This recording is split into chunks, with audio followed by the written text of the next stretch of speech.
మానవ సంబంధాలకు ఏమాత్రం విలువనివ్వకుండా వర్క్ కల్చర్లో వస్తున్న మార్పులకు సంబంధించిన కీలకమైన వార్త సార్ ఇది. ఎక్కువ మంది ఎంప్లాయీస్ ఈ మధ్యకాలంలో వర్క్ ప్రెజర్కి లోనవుతూ ఉన్నారు.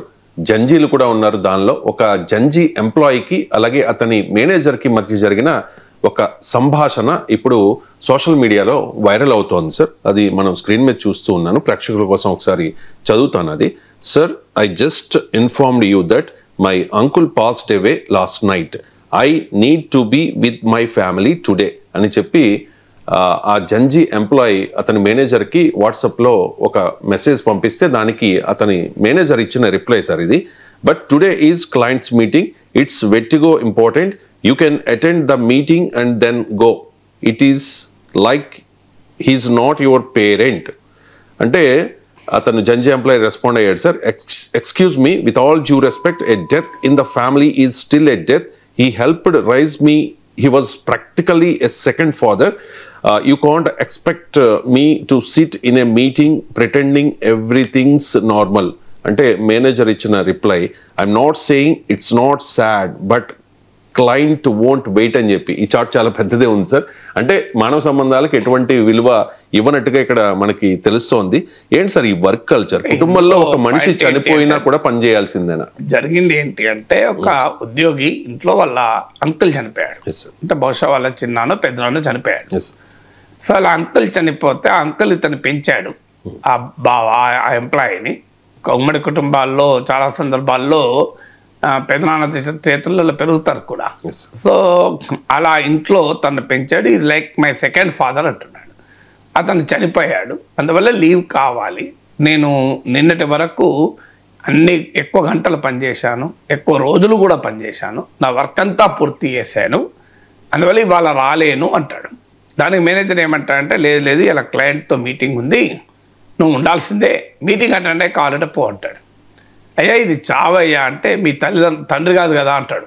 తల్లిదండ్రులు ఎవరో పోతే వేరే విషయం, పేరెంట్ కాదు కదా అంటాడు. ఇంత దుర్మార్గం చూడండి. సో బట్ ఫ్యామిలీలో డెత్ ఇది డెత్ అండి. నేను ఇంట్లో నన్ను చిన్నప్పటి నుంచి పెంచి నన్ను ఒక తండ్రి తర్వాత తండ్రిగా ఉన్న వ్యక్తి చనిపోతే ఏమీ జరగనట్టు నేను నటిస్తూ మీటింగ్లో ఎలా కూర్చోగలగాలి, నా మూడు కూడా ఉండదు కదా సార్ అంటాడు. అదంతా అనవసరం అంటాడు. సో అప్పుడు ఆ ఎంప్లాయీ కూడా చిరాకులేసి, ఇది ఇలా కాదు ఉద్యోగులతో వ్యవహరించే తీరు అని కూడా గట్టిగానే సమాధానం చెప్తాడు ఆ చాట్లో. అప్పుడు అట్లా అయితే నీవు పెయిడ్ లీవ్ అయిపోతుంది, డెత్ సర్టిఫికేట్ పెట్టి దాన్ని కావాలంటే మార్చుకో నీకు అని, ఉద్యోగం పోతుంది అనే రీతిలో బెదిరిస్తాడు. సో ఇది ఇంటర్నెట్లో సెన్సేషన్ అయింది. అఫ్కోర్స్ కొంతమంది ఉద్యోగులు ఆ ఉద్యోగి ఒక దశ వరకు ఉంటే ఆగిపోవాల్సి ఉండే, సో ఇంకా మేనేజర్తో ఛాలెంజింగ్గా ఎందుకు కన్వర్జేషన్ జరిపారనే వాళ్ళు కూడా ఉన్నారు. బట్ ఫండమెంటల్ పాయింట్ ఏంటంటే, ఇటీవల కాలంలో మన వార్తలు వస్తున్నాయి టాక్సిక్ వర్క్ కల్చర్. అంటే 70 గంటలు పనిచేయాలి, 100 గంటలు పనిచేయాలి, సో అంటూ నారాయణమూర్తి 70 గంటలు అంటే ఇంకోటి 90 గంటలని. అసలు వర్క్ లైఫ్ బ్యాలెన్స్ అవసరమే లేదు. దేశం అభివృద్ధి చెందాలంటే చైనా వాడు అట్లనే అభివృద్ధి చెందాడు, జపాన్ వాడు ఇట్లనే అభివృద్ధి చెందాడు అని కథలు చెప్పడం మొదలుపెట్టారు. ఎలాంటి చైర్మన్ అయితే ఇంకో అడుగు ముందుకేసి ఇంట్లో కూర్చొని ఏం చేస్తావు, భర్త ముఖం భార్య, భార్య ముఖం భర్త తీసుకుని బోరు కొడుతుంది అన్నాడు. ఆయనకు బోరు కొడుతుంది కాదు, అందరికీ బోరు కొట్టాలని లేదు కదా.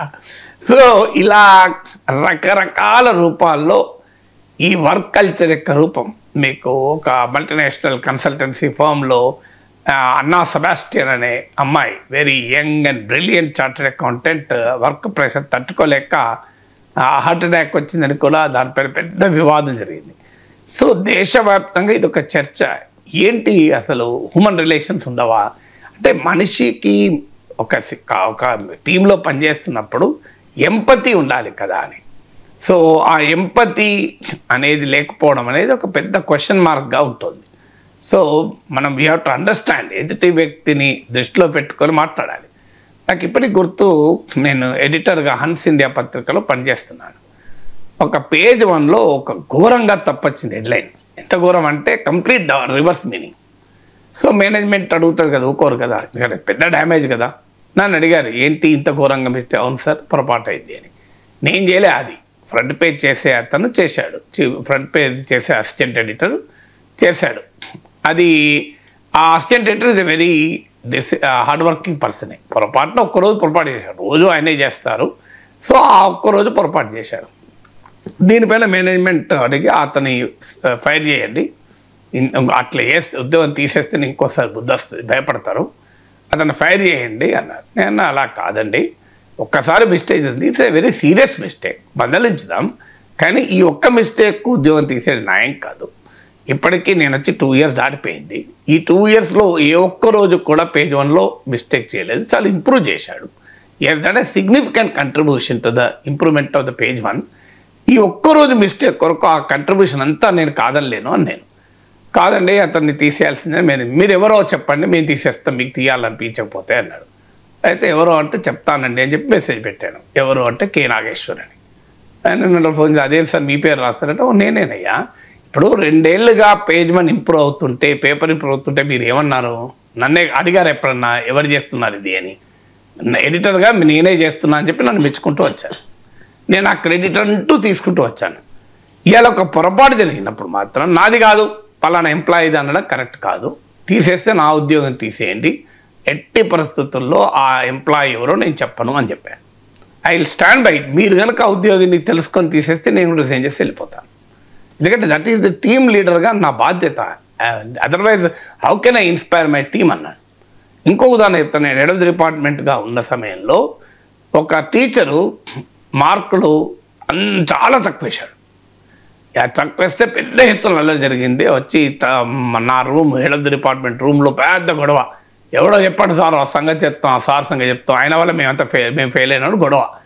సో నేను ఎవరో చెప్పాను. సార్ మీకెందుకు సార్, మీరే వేయలే కదా, ఆ సబ్జెక్ట్ మీది కాదు కదా, మీరు ఎవరు ఆ మార్కులు తక్కువ వేస్తే చెప్పండి. నేను ఇంపాసిబుల్ చెప్పను, that is the confidential information. నా మీద నమ్మకంతో ఆ టీచర్ మార్కులు నాకు ఇచ్చాడు ఇంటర్నల్స్. నేను అది ఎవరో చెప్పి లీక్ చేసి ఆ టీచర్ని నిర్ణయం చేయలేడు. మీకు ఎంత కోపం వస్తే నా మీద తెచ్చుకోండి అన్న.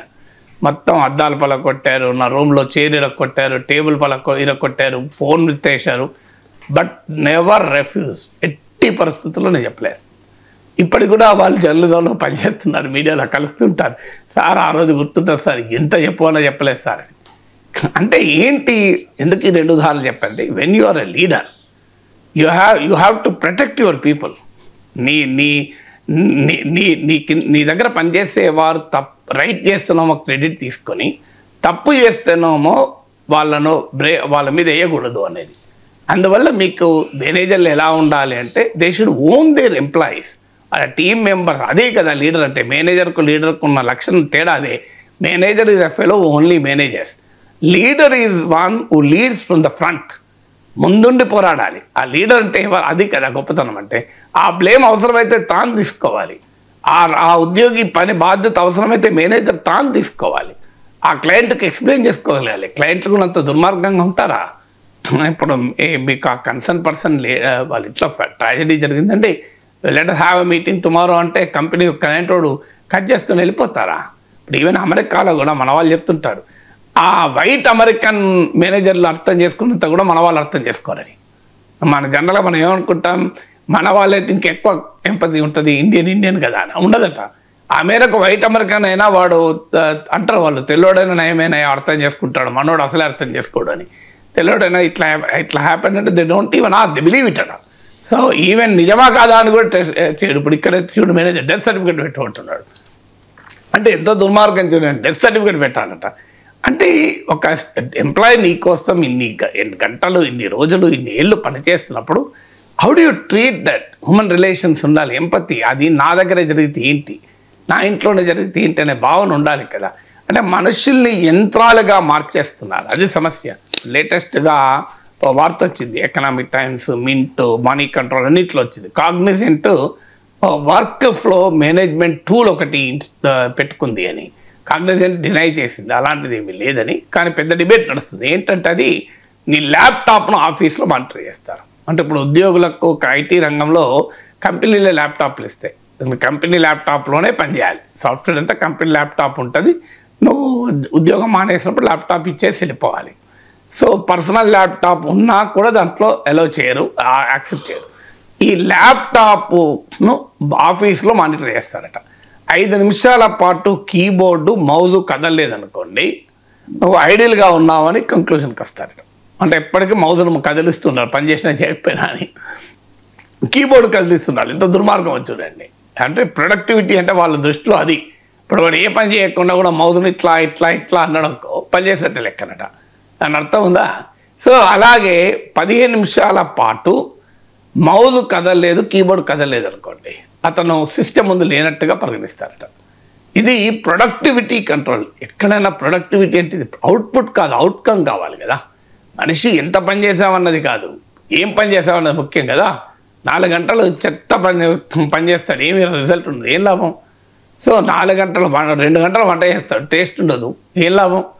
సో వాల్యూమ్ ఆఫ్ వర్క్ కాదు, క్వాలిటీ ఆఫ్ వర్క్ ముఖ్యం కదా. వాల్యూమ్ ముఖ్యమే, క్వాలిటీ ఇంకా ముఖ్యం కదా. ఇంత మెకానికల్గా మనుషులు ఆ చార్లీ చాప్లిన్ సినిమాలో కన్వేయర్ బెల్ట్లో చూపెట్టి అట్లా కన్వేయర్ బెల్ట్గా మార్చేశారు. ప్రజలు మనుషులండి, మానవ సంబంధాలు ఎక్కడో కానీ ఉండాలి కదా.